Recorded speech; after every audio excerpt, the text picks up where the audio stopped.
जीवन स्वयं में एक ज्ञान है।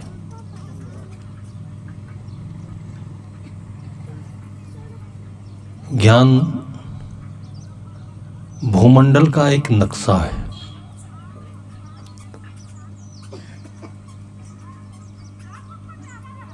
जहां आप जाना चाहते हैं, जिस मंजिल तक पहुंचना चाहते हैं, वहां का एक सुंदर रास्ता है, वास्तविक पता है।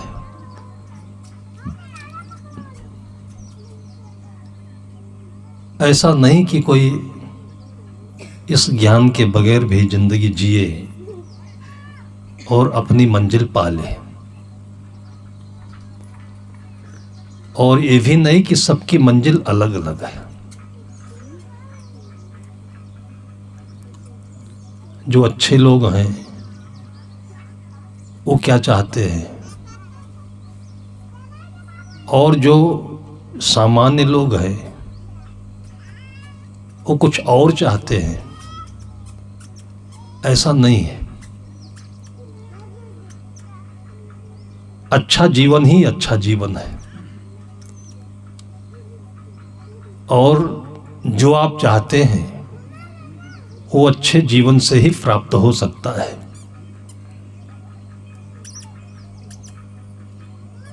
शरीर का सुंदर स्वास्थ्य है, मन की साम्य अवस्था है,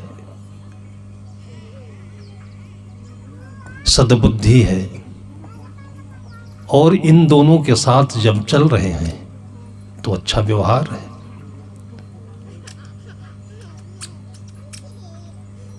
अच्छी पढ़ाई है।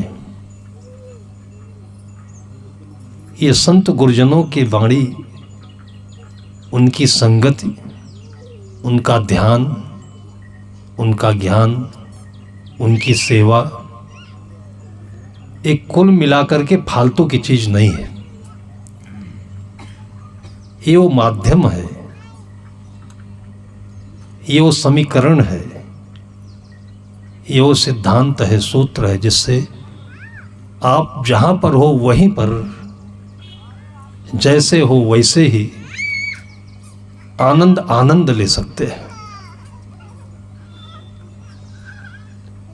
जो थोड़े कम की भावना होती है, कम अधिक की भावना होती है, अधिक अधिक की भावना होती है, जैसे मोटी मोटी लोगों की भावना होती है कि पैसा बढ़े, जमीन बढ़े। ये मोटी भावना है। लेकिन पैसा बढ़े और जमीन बढ़े, धन बढ़े, लेकिन सुख घटे तो, चैन घटे तो, नींद घटे, भूख घटे, तो वही जमीन, वही पैसा, वही धन और दुखदाई हो जाता है।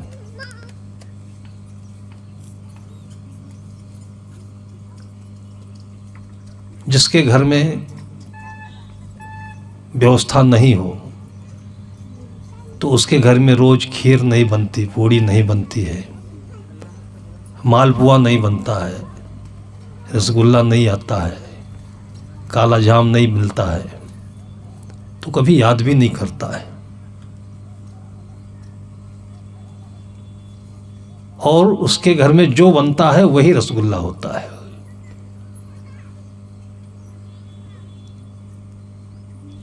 बच्चे सुन सुन करके मन में बहम मान करके, पिज़्ज़ा मिल जाए बहुत खुश, माइक्रोनी मिले बहुत खुश, और हमें सवेरे पान रोटी मिल जाए तो हम उससे ज़्यादा खुश, क्योंकि हमें पता है कि पान रोटी में क्या ताकत है, क्या लाभ है, क्या अजीब चीज है।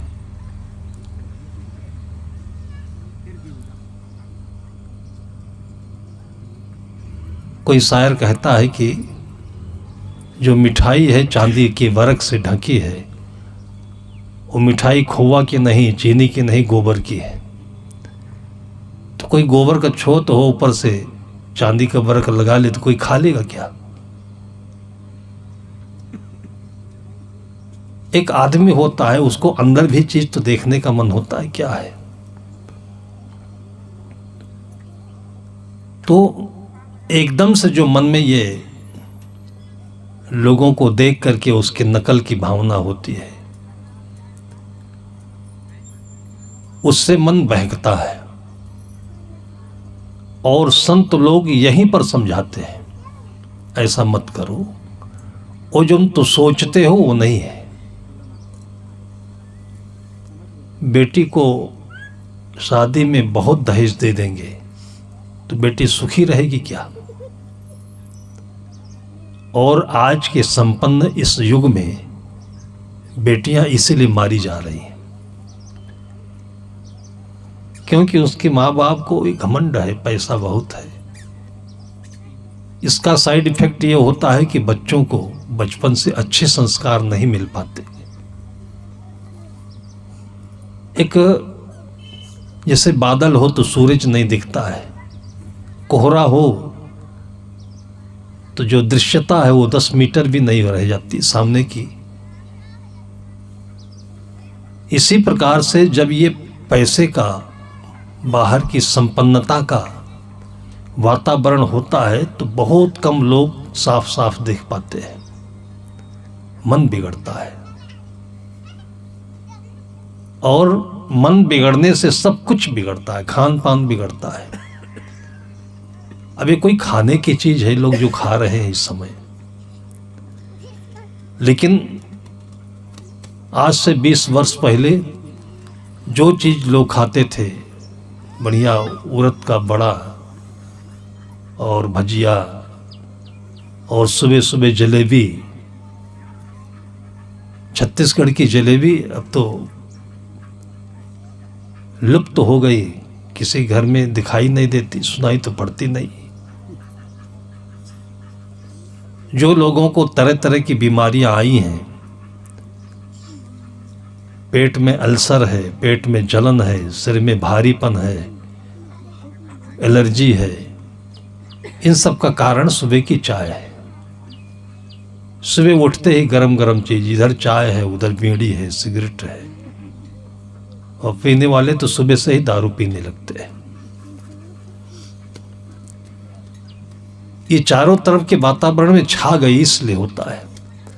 नहीं तो सुबह लोग पहले शाम को जो भात बचता था उसको पानी में डुबो के रख देते थे, खराब नहीं होता था, और सुबह उसको कुछ मिला करके खाते थे तो पेट में कभी गर्मी नहीं आती थी, कभी भी आंतों में किसी प्रकार से बैक्टीरिया इन्फेक्शन नहीं करता, गंदगी नहीं होती, दिमाग में तरावट, पेट में तरावट, शरीर में कहीं कोई ऐंठन नहीं, दर्द नहीं। तो क्या बेजा था, क्या बुरा था? लेकिन जो अच्छी चीज है वो हमारे पास हो, उसकी पहचान ना हो तो अच्छी चीज लुट जाएगी।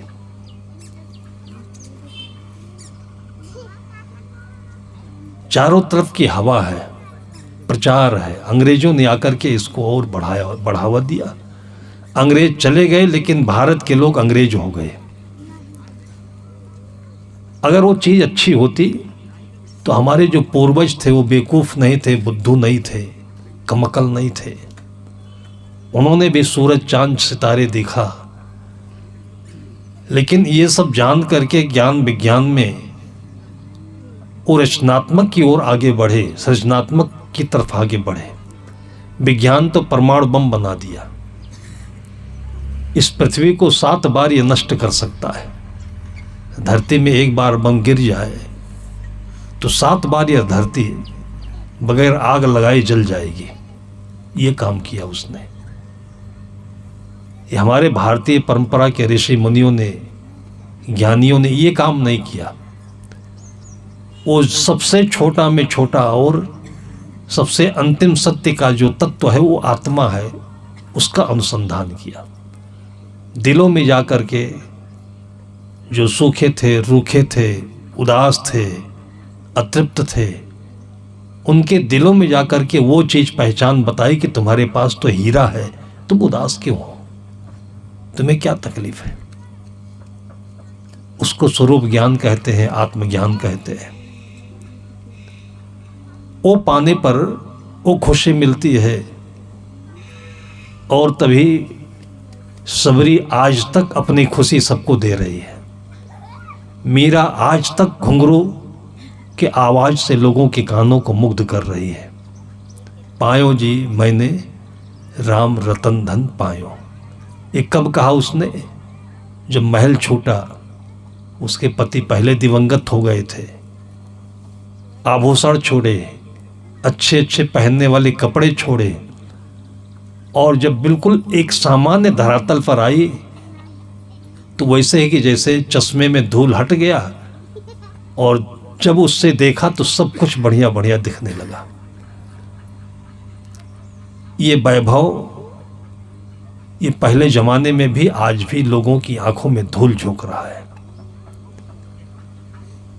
अब जो है उससे तो भागा नहीं जा सकता है। जो जिस घर में पैदा हुआ है, उस घर की जो परिस्थिति है, अमीर है तो अमीर है, गरीब है तो गरीब है। लेकिन गरीब घर में कोई पैदा होने से स्वयं गरीब नहीं होता है। अमीर घर में पैदा होने से कोई अमीर नहीं होता है। वो एक अलग परिस्थिति है, एक अलग परिस्थिति है।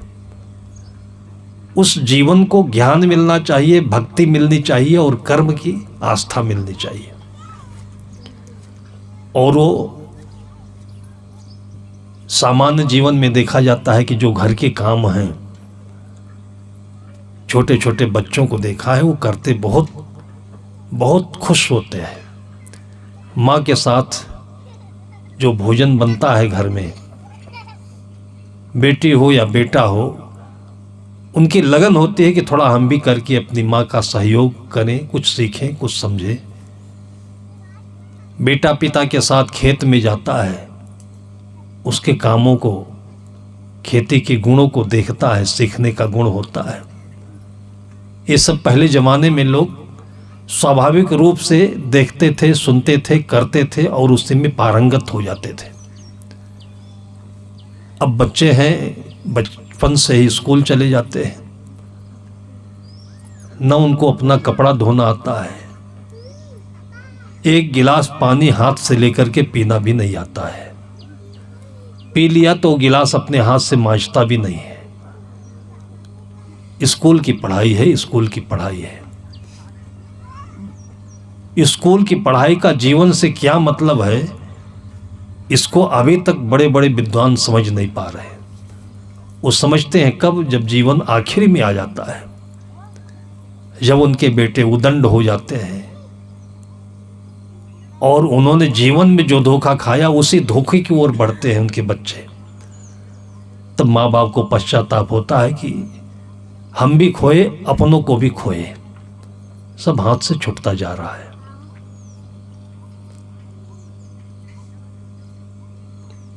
ये ज्ञान, ये भक्ति, ये कर्म कहने में, सुनने में कठिन लगता है, लेकिन होने में एकदम सहज है। गांव में संत आते हैं और कुछ बोले नहीं तो भी ऐसा बड़ा पंडाल ना बने, भारी भरकम प्रवचन ना कहें, घर में आए, आंगन में बैठे और हालचाल लिया, 1 घंटा 2 घंटा रह करके चले गए, लेकिन अपनी शांति की छाप छोड़ गए। अब अपनी मधुर मुस्कान छोड़कर चले गए। बच्चों के अंतस में भी, बड़ों के भी जो बेचैनी है, उलझन है, ये सब दूर दूर तक छट गया। ये लाभ कम है क्या? लेकिन ये परंपरा में था तो हमें आसानी से मिला। जहां परंपरा में ये चीजें नहीं होती हैं, तब फिर इसका ढूंढना और इसको करना और कराना बहुत कठिन है। अब देखिए, छत्तीसगढ़ में बगीचे कम लगते हैं। आज बहुत दिनों के बाद मैंने देखा, जिस घर में भोजन बना था हमारा, उस तरफ गए तो लगा कि हाँ, देहात में घर है।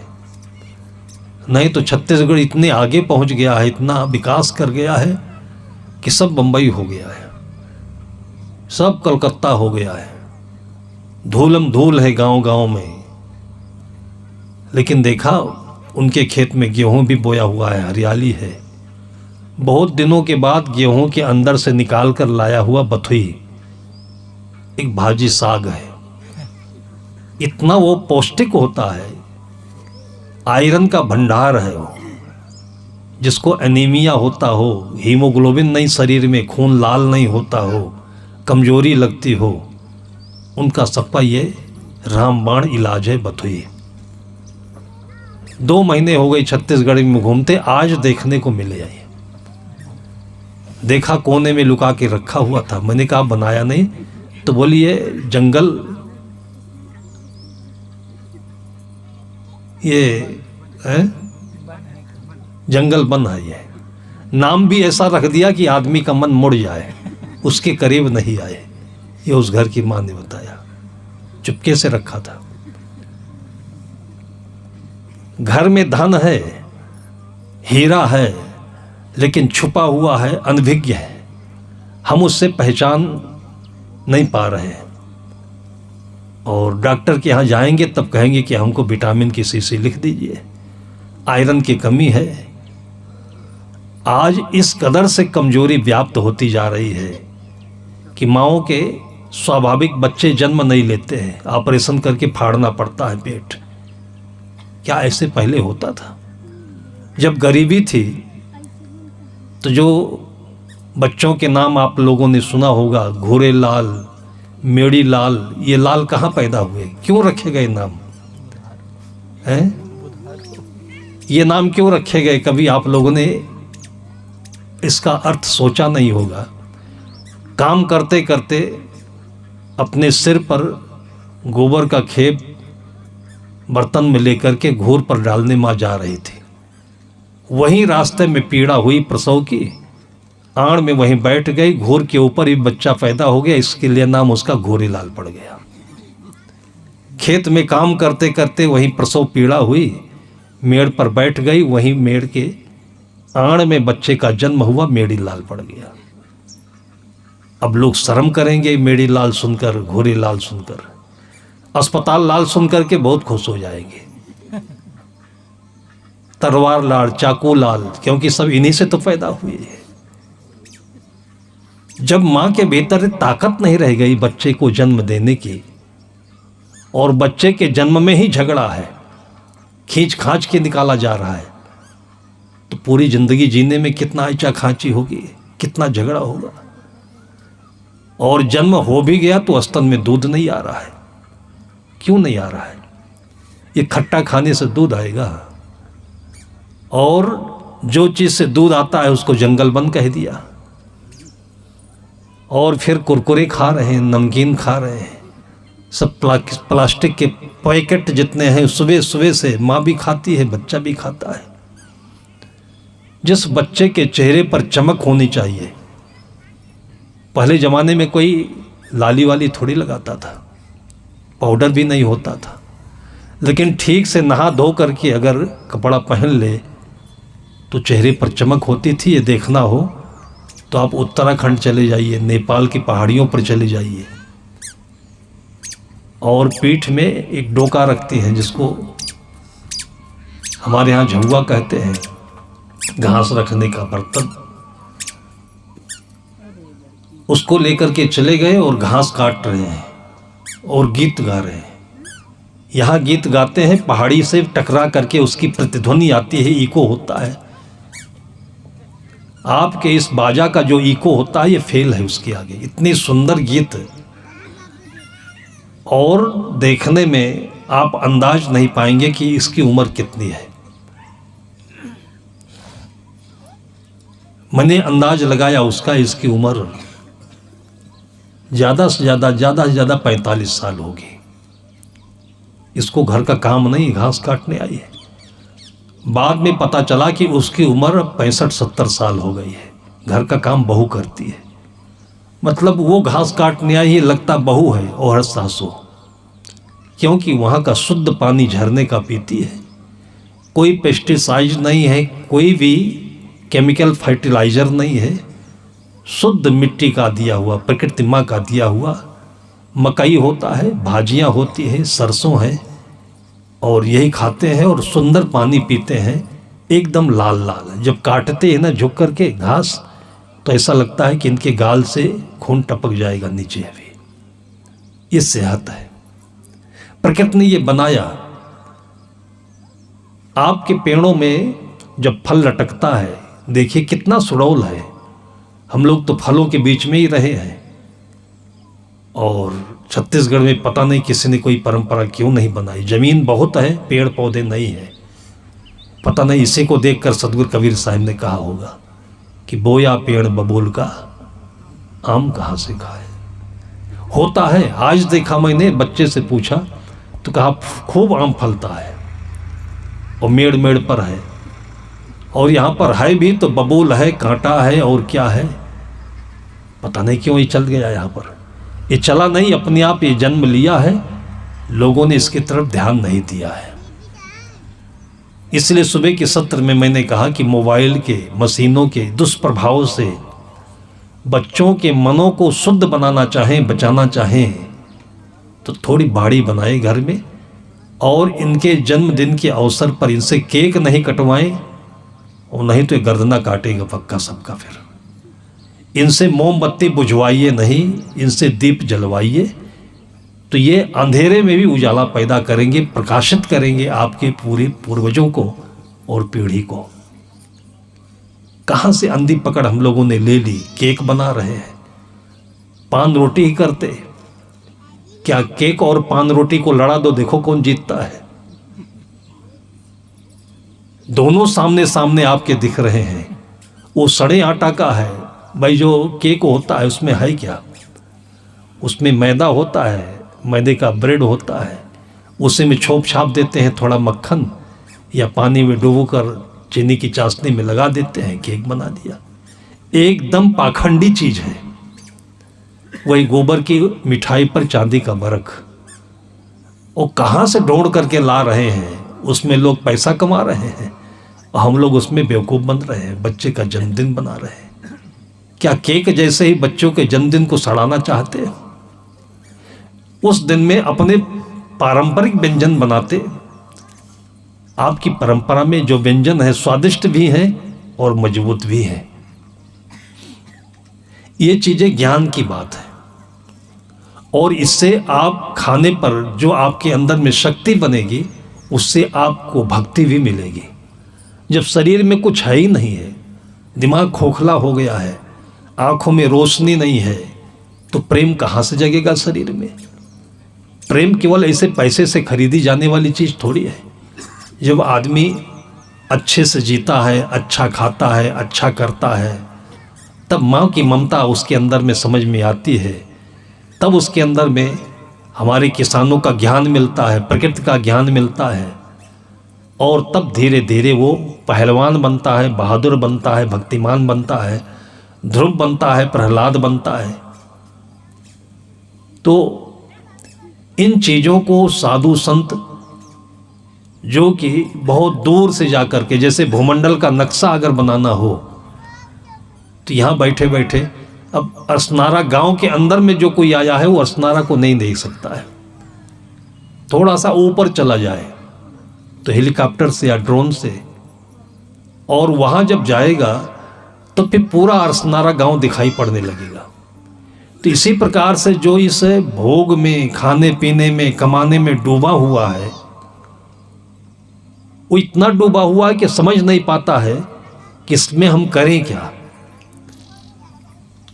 और इसीलिए जो सबको देख लेता है कि कुछ नहीं है, तो चलो फिर अपना खाओ पियो मस्ती करो। तो खाओ पियो मस्ती करो, होटलों में यही सब हो रहा है, और विदेशी लोगों ने यही किया था। आपके जो संपन्न लोग हैं यही कर रहे हैं, और उसके बाद आपका बेटा भी यही सीख लेता है, और फिर थोड़े दिन में ही उसका अंदर सब कुछ खत्म हो जाता है। अंदर में बुद्धि खत्म हो गई, कलेजा बिगड़ गया, लीवर डैमेज हो गया, किडनी खराब हो गई, अब बचा क्या शरीर में? तो ना भीतर अंदर बचा और ना बाहर का वैभव बचा। दोनों बर्बाद हुआ। अच्छे से जिंदगी जीने की जो तस्वीर है, ये संत उसका खाका खींच करके आपके सामने रखते हैं और फिर आपको आकर्षण देते हैं कि देखिए, वो स्वयं जी करके आकर्षण देते हैं। एक अच्छा सा जहां आश्रम होगा, मंदिर होगा। अब थोड़े दिन के बाद कभी आप अयोध्या जाइएगा राम मंदिर में। अभी तो हम लोग उस दिन आए हैं जिस दिन उद्घाटन हुआ उसका। वो भी तो आप लोगों के एक एक नए पैसे से मिलकर के बना हुआ है। जब लोगों को लगा कि मंदिर बन रहा है, पूरे व्यापक रूप से भावना थी सबकी, तो वही पैसा है जो दारू की बोतल में जाता है, वही पैसा है जो लोगों को परेशान होने के लिए मुकदमे में चला जाता है, वही पैसा है जो लड़ाई में झगड़े में एक दूसरे की हत्या करवाता है, वही पैसा कैसे सद्भावना पूर्वक वहाँ आया हुआ है। और उसके बाद जो ग्रीनरी देखिए, फुलवारी देखिए, मंदिर देखिए, और उसके बाद लोगों के मनों को उतना सुंदर बनाया है कि पहले दिन ही जिस दिन हम लोग गए थे उस दिन तो प्रतिबंध था, सिक्योरिटी थी। दूसरे दिन जैसे गेट खुला है आम लोगों के लिए, 5 लाख लोगों ने जाकर के दर्शन किया और उन लोगों की भावना के स्वरूप 3.5 करोड़ रुपए फिर पैसे आ गए। आप चिंता मत करो, आप अपने अंदर को सजा लो उसी राम जन्मभूमि के मंदिर जैसे, तो देखिए आपको देने वाले तो छप्पर फाड़ करके देते रहेंगे। आपके बेटे को डॉक्टर की भी बुद्धि मिलेगी, इंजीनियर की बुद्धि मिलेगी, अफसर बनने की बुद्धि मिलेगी। ये सब चीज़ें खरीद कर खींच कर पाने वाली चीज़ नहीं है। और खरीद कर खींच कर जो पाए भी हैं, तो देखिए आप डॉक्टर होकर के भी घर में कला हो गया। मैंने देखा, अभी 2 साल पहले की बात है, बहुत अच्छा लड़का गरीब घर का था और किसी तरीके से लोगों ने मदद की और पढ़ने में अच्छा हुआ। इम्तहान दे करके वो सीधे पुलिस का कप्तान बना। पुलिस का जो अधिकारी, जिले का जो अधिकारी होता है वो आईएएस होता है, और पुलिस का जो अधिकारी होता है वो कप्तान होता है। ये सबसे बड़ी जगह, सबसे बड़ी नौकरी मानी जाती है। उसके बाद बड़ी खुशी में उसके माता पिता ने उसकी सगाई की, शादी की। वो जज की बेटी थी, लेकिन संस्कारों का इतना अंतर था कि ये गरीब था तो घर में जन्माष्टमी मनाई जाती थी, ऋषि पंचमी मनाई जाती थी, होली दीपावली मनाई जाती थी। वो लड़की संपन्न घर की थी, जज की बेटी थी, तो ही केक कटवाती थी, होटल में जाकर डांस सीख करके आती थी।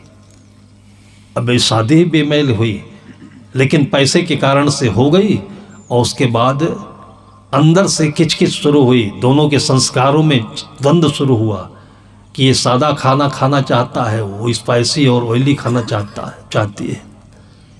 करते करते 3 ही साल के अंदर में दोनों, वो डॉक्टर थी लड़की और ये कप्तान थे, विचारों में तालमेल, खान पान में तालमेल और रहन सहन में तालमेल ना होने के कारण से ये कृष्ण जन्माष्टमी का दिन आया। तो उस कप्तान ने इतना निवेदन किया कि तुम खाती हो, होटल में जाकर खाओ। मांसाहार करती थी वो। एक इंसान को मांसाहार कैसे पसंद आ जाता है। उसके सामने बकरा काटा जाए और बकरा रोए, उसकी आंख से आंसू आए, खा लेगी क्या वो? कोई खा लेगा इसे? जिंदगी आपको मिली हुई है, बिना मांगे आपको माँ मिली, पिता मिले, माँ का छाती का दूध मिला, तो आपको खाना नहीं मिलेगा जो दूसरों को काटना पड़ता है और बना बनाया खा लेते हो। ये तो छल है आपके साथ में। आपको अपने हाथों से काटना पड़ जाए तो आप नहीं खा सकते उसे। लेकिन एक धोखा ऐसे हमारे समाज में फैलाया गया, और इसका परिणाम क्या होगा? अगर आंख खुली हो तो आप पाकिस्तान देख लीजिए, सीरिया देख लीजिए, अफगानिस्तान देख लीजिए, जहां एक दूसरे को काट रहे हैं। सीरिया के जो हालात अब तो यूट्यूब में भी आते हैं, आपके टेलीविज़न में भी आते हैं। आतंकवादी बन रहे हैं और ऐसे लोगों को पकड़ करके ले जा रहे हैं, मुर्गा बनाकर पीछे से गोली ठोक देते हैं, मारे जा रहे हैं। आखिर ये मनुष्य का जीवन मिला हुआ है अच्छी ज़िंदगी जीने के लिए, सारी दौलत है, सत्ता है, राजकाज है, यही करने के लिए है ये। लेकिन जब खाना खराब है तो जीना हराम तो होगा ही। हमारे पूर्वज कहा करते थे कि जैसा खाए अन्न वैसा बने मन, जैसे पिए पानी वैसे बोले वाणी। तो ये मन खराब होने का कारण ये सब है। वो कृष्ण जन्माष्टमी के दिन वो जो कप्तान था, सोचे पूरे जिले के बदमाशों को ठीक करता है, वो अपने घर में अपनी पत्नी की बदमाशी को नहीं सहन कर पाया, ठीक नहीं कर पाया। उसने कहा आज के दिन तो हमारे यहाँ पूजा होती, मिठाई खाई जाती है, और तुम यहाँ पर मांस पकाना। जबरदस्ती मका पका करके खाई है, और इतना हाथ हो गया कि उसे शाम को अपने ही पिस्तौल से लेकर के उसने अपने गोली मार ली उसने। अब सोचिए कि उसके माँ बाप के ऊपर क्या बीती होगी। उसकी तो भाई गरीबी गरीबी रह गई। जब अवसर आया कि बेटा जो है पौधा बन करके फूला हुआ है, फल आएंगे, तो गोली लग गई। ये कुयोग है, दुर्योग है, ये इसी को दुर्भाग्य कहते हैं कि सब कुछ होते हुए इस धरती पर जो आनंद से कोई जी नहीं पा रहा है, और यही आनंद से जीवन जीने के सूत्र, इसके डिजाइनिंग, इसके सिद्धांत, इसके आचरण हमारे भारतीय संत महापुरुषों ने सबके सामने रखा और जी करके दिखाया। अपने आंगन में लोग गमले लगा करके सजा करके रखते हैं, फूल देखने में सुंदर नहीं लगता है क्या? ऐसे ही बच्चों के चेहरे खिले हों, आपस में प्रेम हो, और सब कुछ काम ढंग से हो, यही तो जिंदगी है। और जिनके पास पैसा भी है, सद्बुद्धि भी है, तो जाइए देखिए, उनका मकान छोटा है तो बड़ा है तो इतना सुंदर लगता है कि ऐसे लगता है कि पैसा तो नहीं इसके पास में, लक्ष्मी है इसके पास में। दुनिया के जितने भी सुख हैं वो सब है, क्योंकि पति पत्नी में प्रेम है, बच्चे अनुकूल हैं, और सुबह से शाम तक मेहनत करते हैं, अच्छी नींद आती है, अच्छी भूख लगती है, और ये दुनिया का सारा धन है। तो ये वो ऐसे चीज है कि जो अपने पास में है लेकिन अपने को दिखती नहीं है। एक आदमी के मन का एक बीमारी ये भी होती है कि जो अपने पास में है वो आदमी को समझ में नहीं आता है। वही चीज दूसरे पा जाते हैं तो दूसरे को हाथ में लेते देख करके सुंदर लगता है। आपके पास एक रुमाल है, आपके पास एक घड़ी है, मोबाइल है, महीने 2 महीने रखे इसलिए अब उसकी खूबसूरती खो गई। अब आपका मन उब गया, आपके पास पैसा ज़्यादा था, आपने उस मोबाइल को अपने नौकर को दे दिया, वो रुमाल नौकर को दे दिया, और आपने दूसरी खरीद ली। 3-4 दिन के बाद वो जो आपकी नई मोबाइल थी फिर पुरानी हो गई, क्योंकि जब मन ही नया नहीं है तो जो भी आपके हाथ में आएगा सब पुराना हो जाएगा। और जो नौकर था आपका, उसका मन नया है, क्योंकि गरीबी है, थोड़ा पाता है, बहुत देखता है। अब दूसरे दिन, तीसरे दिन, चौथे दिन, 5वें दिन वो रुमाल या मोबाइल लेकर के हाथ में आता है, तब आपको देखने में इतना सुंदर लगता है कि पूछते हैं, अरे रमुआ ये मोबाइल कितने में खरीद कर लाए रे? बताता है मालिक आपने ही तो दिया था इसको। तब अपने भीतर लगता है कि इतनी सुंदर चीज थी, मैंने इसको कैसे दे दी। जब वही चीज आपसे दूर हो गई तब सुंदर लगने लगी। वो चीज जब तक आपके हाथ में थी, आपकी सेहत आज आपके हाथ में है, आपका घर आपके साथ में है, आपके परिवार की जितनी चीजें हैं सब पास में है, तब आपको वो चीज सुंदर नहीं लग रही है। और जिस दिन ये नहीं रहेंगे तो फूट फूट करके सिर पटक पटक करके रोना होगा, और फिर इसी को ढूंढना खोजना होगा।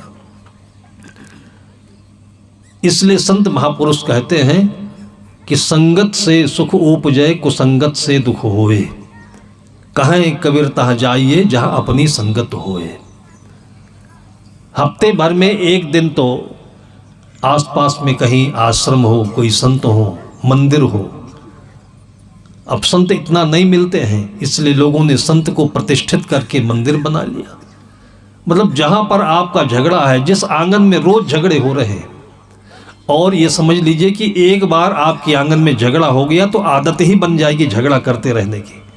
इसलिए जब तक हो सके अपने घर के भीतर में कभी भी ऊंची आवाज में मत बोलिए, कटु वचन में मत बोलिए, गीत गाइए, शंख बजाइए, घंटी बजाइए, अगरबत्ती जलाइए, पेड़ पौधे लगाइए, हंसिए, गाइए। प्रेम में बहुत कुछ करने के लिए है भाई। जब शादी करते हैं तो शादी में जो कर्मकांड होता है, पंडित लोग बैठते यही तो करते हैं। घड़ा भर पानी होगा, उसमें जल भरा होगा, उसके ऊपर कलश है, दीप जलते होंगे, पास में केले का पौधा है, वो शकुन है, आम का पल्लव है और पंच प्रकृति है। ये सब प्यारी चीज़ें होती है। तब शंख बजाता है, घंटी बजाता है, अगरबत्ती जलाता है। ये काहे के लिए करता है कि पूरी जिंदगी आप पति पत्नी बर बधू दोनों मिल करके अपने घर को ऐसे ही सजाना। अब उसमें कहीं किरकिरा नहीं होना चाहिए। ऐसे कोई बात भी आती है तो थोड़ा सा अंदर से समझ लीजिए कि अपने ही तो बेटे हैं, अपनी ही तो बहू है, अपने माता पिता है, अपने हैं, तो जो कुछ कहते होंगे वो अच्छे के लिए कहते होंगे। ये सब समझदारी कैसे आती है? जब बचपन से ही कोई मंत्र देता है, कोई कान में फूंकता है, कोई समझाता है, तब लगता है अपने हैं। और नहीं तो स्कूल की किताब में मैथमेटिक्स पढ़ा हुआ है, गुणा भाग पढ़ा हुआ है। ये गणित इतना खतरनाक है, इस गणित में 4 चिन्ह होते हैं, आप समझ लीजिए इसको। इसलिए बच्चों को गणित पढ़ते हैं तो उनको भक्ति भी समझाइएगा, नहीं तो ये गणित सबकी गणना कर देगा। ये उसमें एक धन होता है, ये तो बहुत बढ़िया चीज़ है, लेकिन धन के साथ उसमें ऋण भी होता है जो घटाता रहता है सबको। और उसके साथ साथ फिर एक गुणा भी होता है जो सबको एक दूसरे से लड़ाता ही रहता है। और उसी के साथ में भाग भी होता है जो सबको घटाता ही रहता है। जहां भी आपकी जिंदगी होगी वहां पर ये चारों चिन्ह रहेंगे, पक्का रहेंगे, जिसमें से केवल एक चिन्ह आपके मतलब की है। वैसे सद्बुद्धि आ जाए तो सभी मतलब के हैं। धन का मतलब ये होता है कि जो अच्छे लोग हैं उनसे जुड़ जाइए। ऋण का मतलब ये होता है कि जहां आपको अच्छी बात सुनने को ना मिली वहां से हट जाइए। गुणा का मतलब ये होता है कि आपको कोई डराता है तो थोड़ा सीना तान के खड़े हो जाइए। भाग का मतलब ये होता है कि जो कुछ आप पाते हैं तो थोड़ा सबको बांट करके तब खाइए। आपका धन कभी चुकेगा नहीं, कभी हटेगा नहीं, कभी कम नहीं पड़ेगा। सद्बुद्धि आ जाए तो गणित भी फायदेमंद नहीं थी है। गणित के कारण से बंटवारे में देखिए पूरे घर का नक्शा बदल जाता है और सब कुछ बर्बाद हो जाता है। गुरुदेव जी किसी भक्त के यहाँ जाया करते थे, बहुत भक्ति करता था, लेकिन कभी कभी ऐसे विषम परिस्थिति आ जाती है कि अपने चाहने से सब कुछ नहीं होता है। और ये चीज़ आप लोग भी सुन लें कि जो हम बता रहे हैं ये तो आपके अपने करने के लिए है। आप करेंगे तो आगे आने वाली पीढ़ी अच्छी होगी। नहीं भी हो रही है तो भी आपको अपनी अच्छाई बिगाड़नी नहीं है।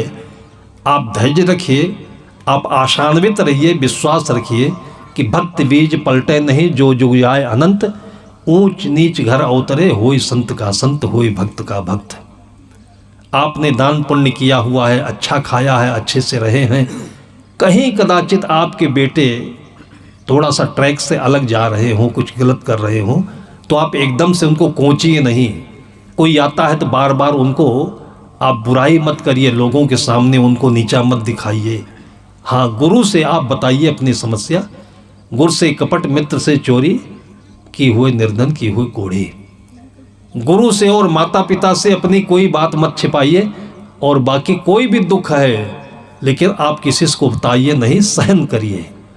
वो सहन करना आपकी तपस्या होगी। आप बच्चों को प्रताड़ित मत करिए, बार बार उनको चिल्लाइए नहीं, तो कभी न कभी बच्चे डाइवर्ट होंगे और ख्याल करेंगे कि मेरे माता पिता कुछ बोलते नहीं है, मैं तो गलत तरफ जा रहा हूँ।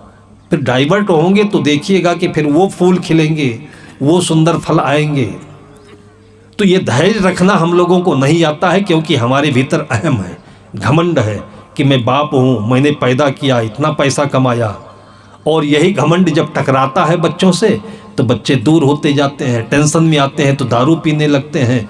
फिर देखते हैं कि बाप पैसा नहीं देगा तो चोरी करके फिर उसका जुआ खेलने लगते हैं। ये घमंड के कारण से ही परिवार में सारी बुराइयां पैदा हो जाती हैं। और यदि आपके अंदर में भक्ति भावना है, आप ध्यान तो देते हैं लेकिन बच्चों को परेशान नहीं करते हैं, तो धीरे धीरे धीरे आपके पीछे पीछे बच्चे भी भक्त हो जाते हैं। तो संत उनके घर में जाया करते थे, लेकिन कुछ ऐसे विपरीत योग से, समझ लीजिए कि उसका प्रारब्ध कनिष्क था, कोई पाप रहा होगा, कि बच्चे आपस में बहुत झगड़ने लगे। वो किसान जो था वृद्ध हो गया था, वो मन में सोचा कि मैं क्या कर सकता हूँ, ये मानते नहीं हैं और लड़ेंगे पक्का और आगे लड़ते ही रहेंगे। तो अंतिम समय में एक बार गुरु महाराज के यहाँ गया और गुरु महाराज से निवेदन किया कि अब मेरा शरीर ठीक नहीं रहता है, उम्र भी लगभग आ चली है, मैं आ पाऊँ ना आ पाऊँ। मैं तो आता हूँ, यहाँ भी कुछ सत्कर्म कर लेता हूँ, कथा सत्संग सुन लेता हूँ, आपको घर पर बुला लेता हूँ, लेकिन मुझे नहीं लगता है कि मेरे बेटे आपको बुलाने आए तो बड़ी अच्छी बात है, नहीं आए तो आपसे निवेदन कर रखता हूँ कि आप कभी हमारे बच्चों को, परिवार वालों को भूलिएगा नहीं, हम आपके चरणों में उनको समर्पित करते हैं। उसको ऐसा लगा कि मेरे बेटे थोड़ा सा ट्रैक से अलग जा रहे हैं। ऐसा लगता था कि वो वृद्ध व्यक्ति अपना भविष्य देख रहा हो। वहाँ से लौटा, 2 महीने के बाद वो दिवंगत हो गया। बाद में महात्मा जी को सुनाई पड़ा। महात्मा जी को भी ऐसा लगा कि भक्त बड़ा समझदार था, उसने ऐसा भावपूर्ण आमंत्रण दिया हुआ है तो कभी न कभी उसके घर में जाना चाहिए। कहीं जाना था, रास्ते में उसका गांव पड़ता। 3-4 महीना बीत गए तो जाने की सोच रहे थे। उसी बीच में पिता के दिवंगत होते ही दोनों लड़के फिर इतना लड़ना शुरू किए, और न धन की कमी थी, न जगह की कमी थी, न खाने की कमी थी, लेकिन वही कुसंस्कार के कारण से दोनों आपस में बहुत लड़ते थे। और गांव वाले अच्छे थे तो गांव वालों मिल करके एक बैठक करी और दोनों लड़कों को समझाया कि भाई जब दोनों में बराबर हिस्सा मिल जाए और दोनों अपना अपना करना खाना है तो लड़ते क्यों हो। तो दोनों ने कहा कि हमारा बंटवारा कर दीजिए। तो गांव वालों ने कहा कि लड़ते क्यों हो, बंटवारा कर लो। तो भाई चित्त मिले तो चेला कीजिए, संत लोग की बहुत बढ़िया सूत्र सुनाते हैं। और माता पिता को भी ये समझदारी रखनी चाहिए, मोह के पास में रस्से में बांधकर सबका गला नहीं रखना चाहिए। ये भेड़ बकरी नहीं है। समझदार लोग तो ऐसे होते हैं कि भेड़ बकरियों को बांध कर नहीं रखते, उनको भी खुला रखते हैं कि उनको भी आज़ादी से ज़िंदगी जीने को मिले। और आप अपने बच्चों को बांधना चाहते हैं, सब अलग अलग कर्म लेकर के आए हुए हैं। अगर एक में रहते हैं तो बढ़िया बात है, अलग होना चाहते हैं तो और बढ़िया बात है। उनको आप अपने जिंदा रहते रहते जो देना हो उनको इल्म दे दीजिए, सत्संस्कार दे दीजिए और उनको अपनी ज़मीन और दौलत दे दीजिए। तब देखिए कि वो अच्छी तरक्की करेंगे। साथ में रहेंगे तो एक दूसरे की हिस्सा पटैती होगी, फिर उनकी जो तरक्की है वो रुक जाएगी, उनकी बुद्धि का विकास रुक जाएगा। अब उसमें गांव वाले लोग मिलकर के दोनों का बंटवारा कर दिया। घर बहुत बड़ा प्रांगण था, पूरब तरफ बड़े को मिल गया, पश्चिम की तरफ रास्ता था वो छोटे को मिल गया। जितनी जमीन थी उसको भी बांट दिया। कुल मिलाकर सब कुछ बंट गया। तो गांव में हर जगह जैसे कि होते रहते हैं, उनका नाम चौपड़दास होता है। नाम चाहे जो कुछ हो, लेकिन काम ये होता है कि बनते बनते बनते बनते हर आदमी के काम में वो भांजी मार ही देते हैं। जैसे मैंने बताया कि जहाँ भी आदमी रहेगा तो धन भी होगा, तो ऋण भी होगा, गुणा भी होगा, भाग भी होगा। तो आपके परिवार में भी होगा, गांव में भी होगा। और उसी को रामायण के ज़माने में कैकेयी और मंथरा कहते थे। तो नाम भले बदल गया हो, लेकिन मंथरा हर गांव में हर जगह मिलती रहेगी। वो आए तो उससे लड़ना भी नहीं है। भाई भगवान राम आज भगवान क्यों कहलाए? उन्होंने कोई प्रतिशोध नहीं ली, न कैकेयी से लिया और न मंथरा से लिया। दोनों को अपनी माँ समझ करके उन्होंने जो उनका धर्म था, जो आत्मा का गुण होता है, वो उनके साथ में किया। वो वैसे आपको भी करेंगे तो आपका जो भविष्य है वो सुंदर होगा। दोनों लड़कों का बंटवारा हो गया। लेकिन इसी प्रकार से कोई चौपड़दास रहा होगा, वो भी बैठक में आया हुआ था। उसने भांजी लगाई, उसने कहा कि सब कुछ तो बांट दिया तुम लोगों ने, लेकिन गुरु महाराज आते थे, उनका बंटवारा नहीं किया। भाई वो बड़े के होंगे कि छोटे के होंगे, सारी दुनिया में सब कुछ बंट सकता है, लेकिन ज्ञान नहीं बंटता है। और न बंटता है तो न घटता है। ये जो चीज़ घटती नहीं तो उसको बांटने की क्या आवश्यकता है? पानी नहीं बंटता है, सूरज नहीं बंटता है, हवाएं नहीं बंटती है, सत्य मिला करके कुल कभी बंट नहीं सकता है। इसलिए आप सत्य को पकड़ लीजिए तो कभी भी आप द्वंद्व में नहीं होंगे, कभी आप घाटे में नहीं होंगे, कभी आप गरीब नहीं होंगे। लेकिन अब उसके दिमाग में डाल दिया तो जो थोड़ा सा उदंड किस्म का था लड़का भाई, उसने कहा हाँ बांटो। अब गुरु महाराज को कैसे बांटा जाए? गुरु महाराज को पता भी नहीं कि हमारा बंटवारा हो रहा है। उसी बीच में कोई अच्छा समझदार आदमी था, उसने कहा मैं बांट देता हूँ। गुरु महाराज के 2 पैर हैं, 2 हाथ हैं, 2 अंग हैं, तो जो दाहिना पैर दाहिना हाथ है वो बड़ा ले लेगा, जो छोटा अंग है वो छोटा वाला ले लेगा, बायां अंग है। अब दोनों सुलझ गए। बातें ऐसी होती हैं, इसलिए सदगुरु कहते हैं कि संगत कीजिए साधु की हरे और की व्याधि। अगर आपके घर में किसी प्रकार की समस्या हो, कुल सुलझाने वाला हो, प्रेम के 2 शब्द बोलने वाला हो, दिल देने वाला हो, तुरंत सुलझ जाएगा। और कोई झगड़ा ना हो, कोई झगड़ा ना हो, लेकिन आकर के बात में ऐसे भांजी मारता रहे और तुरंत झगड़ा भी हो जाएगा। शब्दों में इतनी गति होती है, शक्ति होती है। अब दूसरे ने छोटा बड़ा करके और दाहिना बायां सबको बांट दिया, दोनों सुलझ गए। अब इसी के 2 महीने के बाद में गुरु महाराज को ख्याल आया कि इस रास्ते से चलना है तो उस भक्त के घर भी होते चलते हैं। सुन रखा था कि पिताजी दिवंगत हो गए, लेकिन ये पता नहीं था कि बंटवारा हो गया और हमारा भी बंटवारा हुआ है। चलते चलते आए तो जो पूरब तरफ का द्वार था वो बड़े भाई के घर में अचानक पहुंचे। इतना खुश हुआ कि बंटवारे के पहले दिन हमारे गुरु महाराज हमारे पास आ गए हैं। भाई गुरु तो ज्ञान लेने की चीज़ होती है, गुरु कोई सीना फुलाने की चीज़ थोड़ी है। लेकिन आज आप देख लीजिए कि गुरु के नाम पर भी इस धरती पर कितने रक्तपात हुए हैं, कितने झगड़े हुए हैं। हमारे राधा स्वामी गुरु, हमारे ब्रह्मा कुमारी गुरु, हमारे कबीर साहिब गुरु, कबीर साहिब में भी कितने कबीर साहिब के गुरु। गुरु तो एक होता है, जैसे माँ एक होती है, पिता एक होते हैं। जो भी आपको छाया दे वो माँ है, वो पिता है, वो गुरु है, वो किसी रूप में हो, किसी शकल में हो, कहीं का हो। अब गुरु महाराज आ गए तो उसको बड़ा भयंकर भीतर से अभिमान जगा कि मेरे गुरु पहली बार मेरे पास आए, और एकदम से आसन बिछाया, पूर्ण सत्कार किया। और परंपरा जैसे कि होती है, गुरु महाराज आते हैं तो उनके चरण पखारे जाते हैं। तो बड़ा सा परात ला करके गागरा में पानी ले करके अपने हिस्से का जो पैर था दाहिना, उस स्वाभाविक रूप में उन्होंने गुरु महाराज ने रख भी दिया, उसने धोया बढ़िया से। अब एक पैर धो करके गुरु महाराज ने बायां पैर भी उस थाली में रख दिया। जैसे रखा वैसे उसके गुस्सा का पारा चढ़ गया और जो लोटा था पानी से धोने वाले, उसी लोटा से जोर से मार दिया गोड़ में उसके महात्मा जी के। ये तो धोएगा तो छोटा वाला धोएगा, उसके हिस्से का है, मैं काहे को धोऊंगा इसको। इसी गुस्से में जोर से चोट लगा दी। तो गुरु महाराज सोचे कि क्या हो गया है। अब उनको ये मालूम होता कि बंटवारा हुआ है तो थोड़ा सा सावधान रहते। गुरु महाराज भी मन में सोचे ही रहे थे। वो एक लोटा मार करके घर के अंदर चला गया, कुछ जलपान लाओ। गुरु महाराज सोचे कि इसका दिमाग खिसका हुआ है, अभी लोटा से मार रहा है, पता नहीं घर से क्या लेकर के निकले। अभी धीरे से उठ करके वो चल दिए और बगल वाली गली से होते हुए पश्चिम की तरफ गए। तब तक वो छोटा वाला भाई दिखाई पड़ा। उसने कहा गुरु महाराज आप बड़ा भेदभाव करते हैं, बड़े के घर में चले गए, हमारे घर नहीं आएंगे। कहा बेटा तुम्हारे घर भी चलता हूँ। आ करके बैठाया उनको, अच्छा आसन लगाया और जैसे कि परंपरा होती है वो भी परात लेकर के लोटे में पानी लेकर के चरण पखारने के लिए बैठा पास में। वो अपने हिस्से का चरण ले लिया।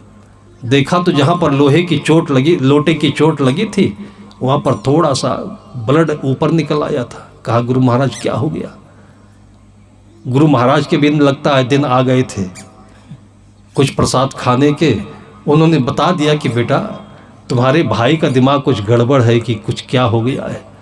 पैर धोने के लिए मैंने उसके थाली में जैसे पैर रखा वैसे उसने लगा दी बड़ी चोट लोटे से। एकदम से उसके अंदर में गुस्सा आया कि मेरे पैर को लोटे से मारा है, मैं अभी बांका लेकर के एक कुल्हाड़ी लेकर के उसका पैर ही काट देता हूँ। इतना बोलते हुए घर के अंदर जैसे गया, वैसे गुरु महाराज अपना झोला लेकर के फिर वो दौड़े हैं, वहाँ से वो भगे हैं और घर से निकल करके गुरु महाराज गुरु महाराज गुरु महाराज करके। अब गुरु महाराज अपना पैर कटाना चाहे तब तो आए उसकी सेवा लेने के लिए। तब जाकर के गांव वालों को जब पता चला है, तब गांव वालों ने सबको इकट्ठा किया, उन दोनों मूर्खों को बैठाया, समझाया, तब पता चला उन दोनों को कि गुरु महाराज बांटे नहीं जाते हैं। गुरु महाराज का ज्ञान जो होता है वो तुम्हारे लिए भी उनके लिए भी है, न तुमको कम पड़ेगा न उनको कम पड़ेगा। ये मूर्खता जिस परिवार में छा गई है, उस परिवार में कोई महान शक्तिशाली भक्तिमान ऐसे कोई गुरु आए तभी उनको उस चक्रव्यूह से उबार सकते हैं, उस दलदल से ऊपर उठा सकते हैं। ये बुद्धि है, मन है, इसमें चारों तरफ का जो कीचड़ है, ये जो हम रुपया पैसा धन जमीन देखते हैं, कीचड़ ही समझिए। जिसको देखने से मन खराब हो वो कीचड़ है, जिसको देखने से मन सुंदर हो वो फल है। सतगुरु कबीर साहब को लहरतारा तालाब में कमल के ऊपर प्रकट होना, जन्म लेना क्यों बताया गया? इतनी सुंदर ये कथा है, लेकिन इसके पीछे भी लोग विवाद कर लेते हैं। इस संसार को उपदेश देने के लिए सतगुरु कबीर साहब को उतरती हुई एक ज्योति बताया जो सबके भीतर में है, जो आत्मज्ञान की ज्योति है, जो जीवन के चमत्कार को प्रकट करने वाली ज्योति है, सद्बुद्धि की ज्योति है। वो जन्म कहाँ लेती है? वो कीचड़ से पैदा होने वाले कमल के ऊपर लेती है। वो कमल क्या है? वो सुंदर अंतःकरण है जिसका हृदय निर्मल होता है, प्रसन्नता से भरा होता है। लेकिन वो कमल खिलता कहाँ पर है? जहाँ नीचे कीचड़ ही कीचड़ होता है। वो नीचे का जो सरोवर है, उस सरोवर ये संसार है। इसी संसार में संत भी जन्म लेते हैं, इसी में असंत भी जन्म लेते हैं, इसी में वाल्मीकि भी हैं, इसी में रत्नाकर भी हैं। लेकिन जब उनको अच्छा वातावरण मिलता है तब वो रत्नाकर वाल्मीकि हो जाते हैं, अंगुलिमाल भिक्षुक हो जाते हैं। आपके घर में भी ये सरोवर है, ये आंगन जो घर है ये सरोवर है। इसमें जो आपकी भक्ति है ये कमल का फूल है, और उसमें आपका बेटा बुद्धिमान बन सकता है, ज्ञानवान बन सकता है, कीर्तिमान बन सकता है। वो संत कबीर है, सतगुरु कबीर है। तो इस तरीके से हमारे भीतर में एक सुंदर शब्दों का जो संयोजन है, ये भी शब्दों का संयोजन है। सतगुरु कबीर साहब कहते हैं कि शब्द शब्द बहु अंतरे, सार शब्द मत लीजय, कहें कबीर जहाँ सार शब्द नहीं, दीर्घ जीवन सो जीजय। रामायण की इतनी चौपाइयाँ हैं, भागवत के इतने उपदेश हैं, गीता के इतने श्लोक हैं, सब शब्द ही तो हैं। लेकिन इन शब्दों में सार नहीं ले सके, इसी गीता में उलझे हुए पंडित कितने बर्बाद हो गए, नशेड़ी हो गए और उनकी पीढ़ी बिगड़ गई। इसी को पढ़ते पढ़ते कितने शास्त्रियों की दशा खराब हो गई। और आज वही सारे शब्द हमारे सामने हैं। इस शब्द का अर्थ देने वाले कोई संत होते हैं जो अंदर में इसके भाव को रख करके चुपके से और चले जाते हैं, बिना बोले भी चले जाते हैं। ऐसी बात नहीं कि हम जैसे उपदेश करें तभी शब्द का अर्थ समझ में आएगा। संत गुरु आए और चुपके से चले गए तो भी हृदय में उनका भाव, उनका आचरण, उनका त्याग, उनका वैराग्य ऐसा भाव को सुंदर बना देता है कि पूरे जीवन की तस्वीर बदल जाती है। हम लोग बिहार के कार्यक्रम में जा रहे थे। आप लोग तो बढ़िया व्यवस्था दिए हो, फूल भी चढ़ाते हो, अच्छा भोजन भी दे रहे हो, लगता है कि साधु जीवन बड़ा सुखी होता है। लेकिन साधु जीवन का जो पार्श्व पृष्ठ भाग है, जो आप लोग नहीं जानते हो, नहीं देखते हो, कभी कभी हम लोग बता देते हैं, वो चीज़ आपको जानने योग्य है। ये ज्ञान तो मीठा ज्ञान है जिसके ऊपर में होम्योपैथ की मीठी गोली लगी हुई है।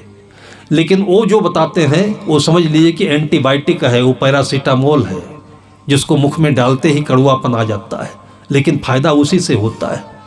हम लोगों का टिकट था एक्सप्रेस गाड़ी में, सुबह सुबह 5 बजे गाड़ी का टाइम था। अब अपने पास में 2-4 झोले भी हैं, पुस्तक का बंडल भी है, और सुबह का वक्त ऐसा होता है कि लोगों को नींद और आलस ने घेरे रखा होता है। सारे लोगों ने जो गेट है वो बंद कर दिया है। अब जो स्टेशन पर गाड़ी खड़ी हुई तो यात्री अंदर जाए कैसे? अंदर वालों को कभी भी ये होश नहीं रहता है कि हम आराम से रह रहे हैं, लेकिन बाहर का यात्री का कुछ दुख सुख तो समझ में आना चाहिए। ये मन ही ऐसा है कि अवसरवादी होता है। देखिए, वही आदमी जब गाड़ी के बाहर होता है तो परेशान रहता है कि लोगों ने दरवाज़ा बंद कर रखा है, लेकिन वही यात्री जब अंदर हो जाता है तो कहता है दरवाज़ा बंद कर लो, अब दूसरा आदमी नहीं आना चाहिए। एक ही आदमी को एक ही क्षण में देखिए, इधर है तो दूसरा मन, उधर है तो दूसरा मन हो जाता है। लेकिन इसलिए संत गुरुजन कहते हैं बीच में माथे के तिलक लगाते हैं कि न दाहिने हो न बाएं हो, बीच में हो जाओ। जहाँ पर माथे का तिलक लगता है ना, वहाँ से दुख भी दिखाई पड़ेगा, सुख भी दिखाई पड़ेगा। और दुख सुख जिसको सामने दिखाई पड़ता है एक बार में, वो किसी के साथ अन्याय और पाप नहीं करता है। अब हम लोग बाहर अपना सामान लिए खड़े, गेट बंद है, तो गार्ड ने देखा, टीटी ने देख लिया, तो उसने फिर गेट खोल दिया।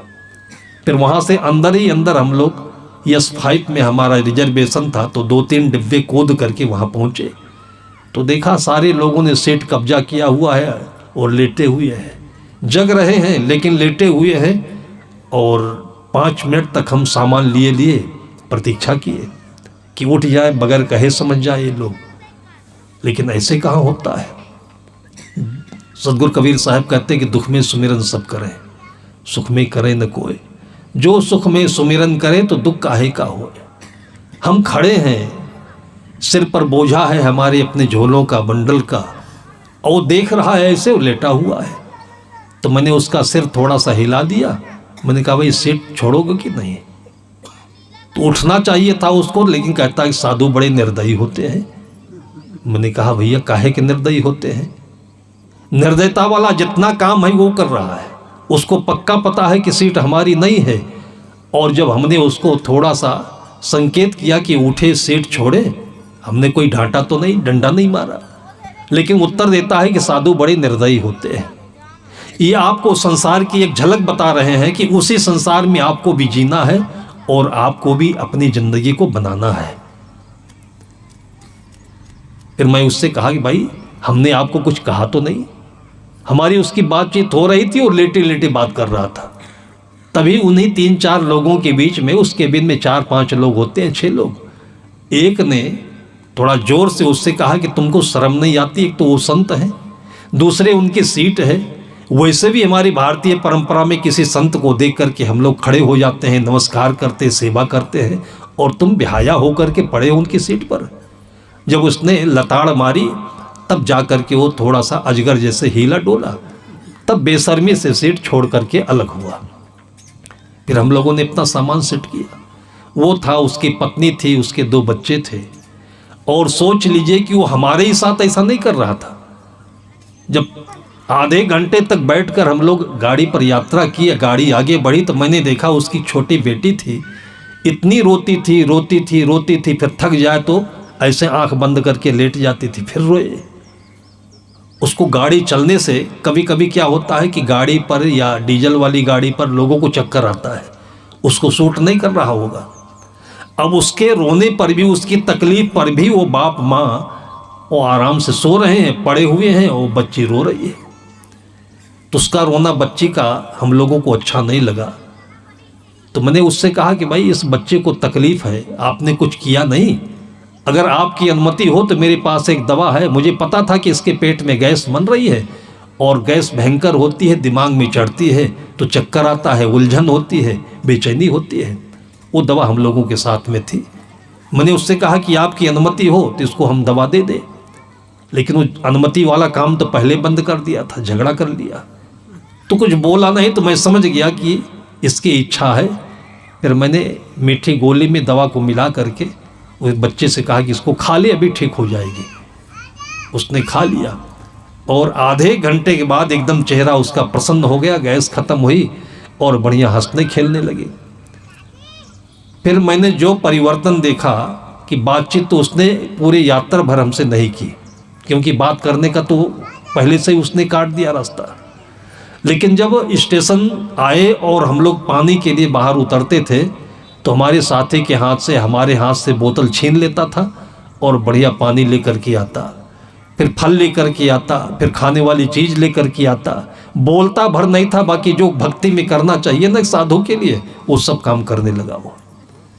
उसके बाद 18 घंटे के बाद हमारा स्टेशन आ गया, हम लोग सामान लेकर के उतरने लगे। सारा सामान अपने सिर पर रखकर नीचे लाया, और जब गाड़ी छूटने को हुआ तो जेब से रुपया निकाल करके, और बहुत शर्मिंदा आंखों से, आंखें नीचे थी उसकी, हमारे हाथ में रुपया रखने लगा। तो मैंने कहा भाई क्या दे रहे हो? तब उसने कहा कि महाराज जी कुछ दान दक्षिणा ले लीजिए। मैंने कहा कि एक काम तुम करना दान दक्षिणा में, कि दोबारा कोई साधु गाड़ी पर आए तो उसको तुम सीट जरूर दे देना, यही तुम्हारी दान दक्षिणा है। क्या बोलता बेचारा। उसके साथ जब हम इतना किए, हम तो उसको कोई उपदेश नहीं किए, न गीता सुनाए, न बीजक सुनाए, न रामायण सुनाए, लेकिन वो गीता, वो रामायण, वो बीजक, वो कबीर अपने अंदर में बसे हुए हैं। इस आत्मा में सब कुछ है। जितने सारे गुण कहे जाते हैं वो हम बताएं तभी है, ऐसी बात नहीं है। वो कबीर साहब कहें तभी, ऐसी बात नहीं है। उसको आप ये कह लीजिए कि ये प्रभु का एक गिफ्ट है, वरदान है कि आपकी आत्मा में सारी अनंत संपत्तियां, अनंत गुण भरे हुए हैं। उसके ऊपर लालच का, मोह का, क्रोध का, बाहर के दुनियादारी का आवरण जो पड़ा रहता है वो छिपा रहता है। इसलिए हम गरीब हैं, कंगाल हैं, दुखी हैं। संत आकर के उस आवरण को हटा देते हैं, प्यार देकर, स्नेह देकर के, सहनशीलता से, तपस्या से, कटुता को सह करके। और वही चीज हर माता पिता को करना पड़ेगा। आज आप अपने बच्चों के लिए तप कर रहे हो, आप जल रहे हो, तो मोमबत्ती की तरह से आप तो कम पड़ोगे, खत्म होगे, लेकिन आपके बेटे और आपकी पीढ़ी बढ़ेगी, चार चांद तक पहुंचेगी और आपके नाम के ऊपर फूल रख करके उसकी आराधना करेगी, आरती करेगी। सबके घर में माता पिता की ऐसे आरती होती रहे।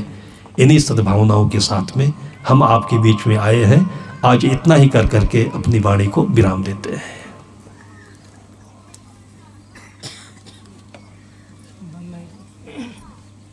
माइक हटा लो भैया। प्रेम से बोलिए सद्गुरु कबीर